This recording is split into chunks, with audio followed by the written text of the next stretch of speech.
ఉమ్మడి అనంతపురం జిల్లాలో కురుబ సంఘం ఆధ్వర్యంలో నిర్వహించే రాష్ట్రంలోని నూతనంగా ఎంపికైన ప్రజాప్రతినిధుల ఆత్మీయ సన్మాన సమావేశంలో ప్రతి కురుమ సంఘం నేతలంతా కూడా పాల్గొని విజయవంతం చేయాలని రాప్తాడు నియోజకవర్గానికి చెందిన రాష్ట్ర కురుబ సంఘం నేత బిల్లే ఈశ్వరయ్య సోమవారం పిలుపునివ్వడం జరిగింది.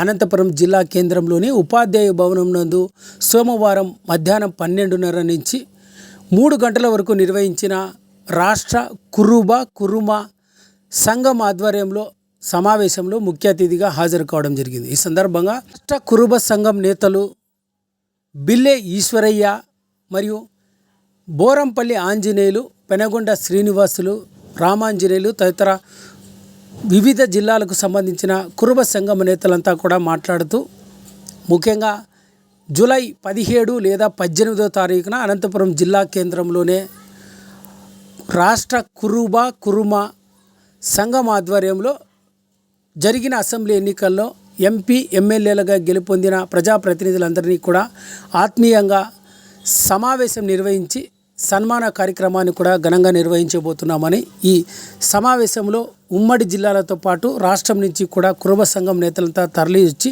విజయవంతం చేయాలని ఉమ్మడి అనంతపురం జిల్లా కురుబ సంఘం నేతలు పిలుపునిచ్చారు.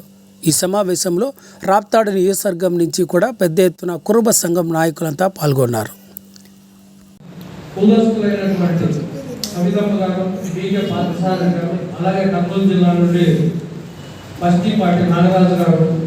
ఈ ఎలక్షన్లలో ఘన విజయం సాధించిన సందర్భంగా మన కులస్తులు భారీ విజయం సాధించి మన అసెంబ్లీలో మంత్రి పదవి కూడా వచ్చినందువల్ల మనకు చాలా గర్వకారణం.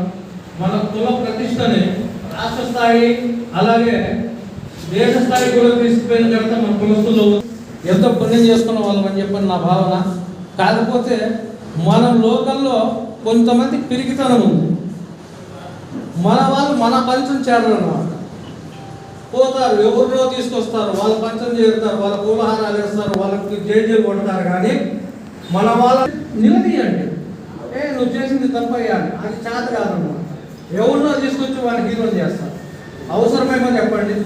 ఈ సందర్భంగా మిమ్మల్ని కూడా అడుగుతున్నాను, ఎక్కడ కూడా పలాయ వాళ్ళకి మనం రాణిస్తారేమో చెప్పండి. మొత్తం వేరే సంఘాల్లో రాణిస్తారా మొత్తం? అట్లాంటప్పుడు మన సంఘాల్లో మనం చేసుకునేటప్పుడు కూడా పలాయ వాళ్ళకి చోటు ఇస్తే మన సంఘానికి గుర్తింపు ఏముంటుంది చెప్పండి. ఇట్లాంటి దాన్ని కొంతమంది మానుకోవాలని చెప్పని మనం చేస్తున్నాం. కానీ ఇట్లాంటివి జరుగుతున్నాయి. పిరికితనాలు వదిలేసి మనది అనే చోట మంది అంటే నేనైతే ఇక్కడ పెట్టుకుంటాం మన వాళ్ళని, ఎవరన్నా కావచ్చు. నా వాడంటే ఎదుటి వాళ్ళ మీద ఢీ కొడతానండి, అది నా స్వభావం అది. అందరూ అట్లే ఉండాలని చెప్పని నేను ఈ సందర్భంగా కోరుతూ ఈ అవకాశం ఇచ్చిన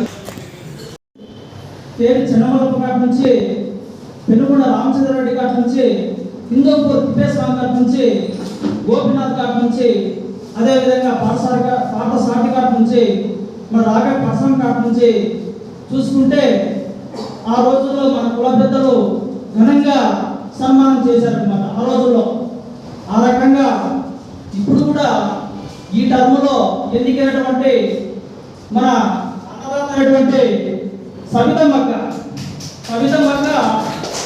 ప్రతి ఒక్కరు కూడా ఫోన్ చేస్తుంది. బాబు 2009లో కరోనా అయిపోయిన తర్వాత పెనుగొండ నియోజకవర్గ కేంద్రంలో కనకదాస విగ్రహాన్ని ఏర్పాటు చేసినప్పుడు నాకు కూడా ఫోన్ చేసింది, వాళ్ళు కృష్ణ గారు రండి అని. అంటే ప్రతి ఒక్కరే చేస్తున్నామే, అంత అసలు చిన్న పెద్దలే తేడా లేదు, అంత బాగా అనమాట పలకరిస్తుంది, చేస్తుంది. మరి అటువంటి అక్కగారికి సన్మానం జరుగుతా ఉంటే అందరూ కూడా సంతోషపడాలి. అదేవిధంగా మన పెద్దలు అయినటువంటి తరపున ఎమ్మెల్యేలుగా ఎంపీలుగా గెలిచిన వారికి కూడా సన్మాన కార్యక్రమం ఏర్పాటు చేయడం, అందరినీ కలిసి ఎట్లా చేయాలి ఏం చేయాలి దానికి ఏర్పాటు చేశారు. చాలా సంతోష విషయం. ఎందుకంటే మన పెనుగొండ ఎమ్మెల్యే అభ్యర్థి సవితమ్మ గారు అంటే చాలామంది సేవలు చేసినారు. కానీ ఆమె ఒక యాక్టివ్ పర్సన్ అన్నమాట. ఎక్కడ చూసినా విగ్రహాలు ఇచ్చేది కానీ, ఎక్కడ చూసినా భోజనాలు పెట్టేది కానీ, ఇలాంటి కార్యక్రమాలు చాలా చేసిందనమాట. కనకదాసు విగ్రహం కావాలంటే ఎక్కడ పోయినా ఎవరైనా విలేజ్లో వచ్చి 20-30 మంది అడిగితేనే వాళ్ళకి తక్షణమే విగ్రహం తీస్తాను, మీరు రెడీ చేసుకోండి అని చెప్పేది అనమాట. అట్లా మాకు తెలిసినంత వరకు దాదాపు 20 విగ్రహాలు తీయించింది. అదే కాకుండా మన అనంతపురం జిల్లాలో కూడా 18లో మీటింగ్ పెడితే అన్న నేను భోజనాలు మొత్తం నేనే పెడతాను, మీరంతా వేరే అరేంజ్మెంట్ చేసుకోండి, భోజనాలు ఖర్చంతా నాదే ఉంటుందని. అట్లాంటి మన సవితమ్మ గారు ఎన్నో పూర్వ సంఘం తరఫున సేవా కార్యక్రమం చేసింది. ఆమెకి ఎమ్మెల్యే టికెట్ రావడం, అలాగే మంత్రి పదవి రావడం మన అదృష్టం కులంలో. ఎందుకంటే చేసేవాళ్ళు ఉన్నారు, ఇంకా అభివృద్ధి కావాలని ఆమెకి ఈరోజు ఎమ్మెల్యే వచ్చింది. ఆమె కూడా ఈరోజు మన సంఘానికి కూడా ఎన్నో సేవా కార్యక్రమాలు చేస్తుంది. అలాగే మన ఎంపీ గారు కూడా చాలా సేవా కార్యక్రమాలు చేశారు. పరిగిలో కళ్యాణ మండపం అయితేనేమి, కళ్యాణం అయితేనేమి, అనంతపురంలో అయితేనేమి, పూర్వ సంఘానికి కూడా ఎన్నో సేవా కార్యక్రమాలు చేశారు. వారికి కూడా సన్మానం చేసేదానికి ఈరోజు మనం మాట్లాడుతున్నాం. అలాగే రాష్ట్రంలో మన కులస్తులందరినీ మన బోరంపల్లి ఆంజనేయులు గారు పిలిచేదానికి కూడా ఏర్పాటు చేస్తున్నారు.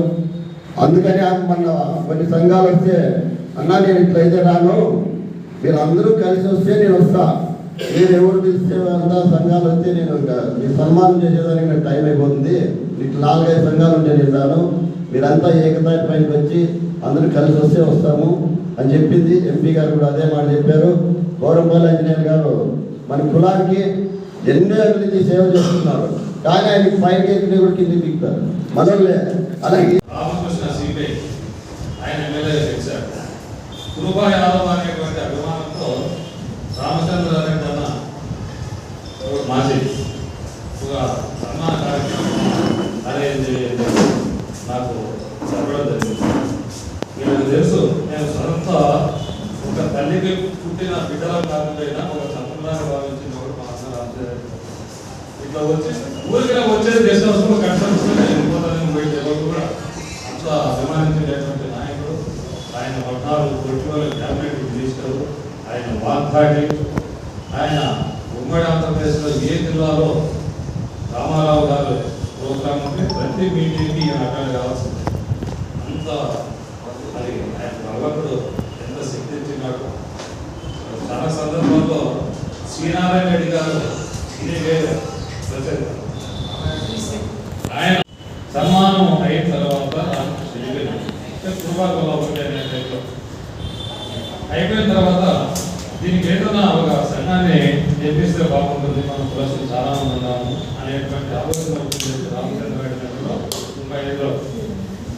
అన్న తర్వాత అక్కడ కొంతమంది మేము ఉన్నాం అంటే ఈశ్వరయ్య అధ్యక్షుడుగా ఉంటాడు, మీరు సంఘాన్ని పెట్టుకోవాలి అని చెప్పి ఆయన కొంతమంది ఆడుతుంటే చెప్పినాను. చెప్తే మేము అంతా మాట్లాడుతుంది ఆయన ఆదేశాల ప్రకారం జరిగింది అంటే ఈ సంఘం.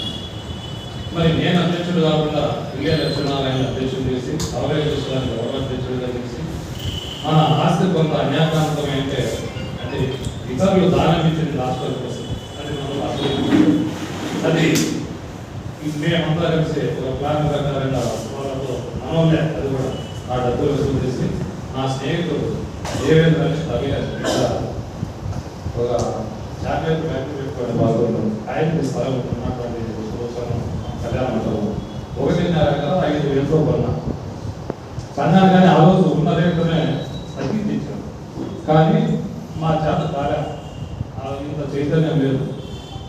మిగతా డబ్బులు చేసేది కేవలం 70 సెంట్లు రిజిస్టర్ చేసుకుని 80 సెంట్లు లేదు దేవేంద్ర నువ్వు దేనికన్నావు కష్టం ఉంటేనే భూమి అనుకుంటారు, లేకపోతే అనుకోరు కదా, ఉదయానికి ఇబ్బంది లేకుండా బాగుంది చాలా టైం నువ్వు అని మేమన్నారు. కాదా ఆ రోజు డబ్బులు వసూలు చేసేది కూడా లేదు, కులంలో కూడా చైతన్యం లేదు. మరి అలాంటి పరిస్థితుల్లో మనం 70 సెంట్లు రిజిస్టర్ చేసుకుని ఇప్పుడు కొన్న ఉత్తర భాగంలో ఇది అంచెలంచెలుగా ఎవరు ఎంపీ అయినా పోయి పెడతానే ఇవ్వడము డబ్బులు ఎంపీ ఫస్ట్ వెనకాల బాధలు అనంతమైన రెడ్డి గారు చెప్పి ఆయన పోయి అడుగుతాను 5 లక్షలు సాయం చేశాడు. మమ్మల్ని ఆయన చనిపోయి వెనకాలరెడ్డి ఎంపీ అయినప్పుడు కూడా ఇచ్చాడు. ఆ తర్వాత మళ్ళీ పాస్తాలు అయిపోయిన తర్వాత చాలా వరకు ఇప్పించాడు. అది నిర్మాణం జరిగిపోయింది. మరి ఇది సంఘ నిర్మాణం. ఇప్పుడు చాలా మంది అన్నట్టు నిజంగా కూడా అది ఈశ్వర రంగారు ఇచ్చినట్టు సంఘం ఉంది నాకు. అది ఎందుకో నాకు భగవంతుడు గుర్తించినాడు. ఈ కులం చాలా ఎక్కువ మంది ఉన్నాం మన జిల్లాలో వచ్చేసి చాలా జనాభా ఉంది. పూర్వగా కోయ ఉండేది మన జిల్లాలో ఇంకెవరు లేదు.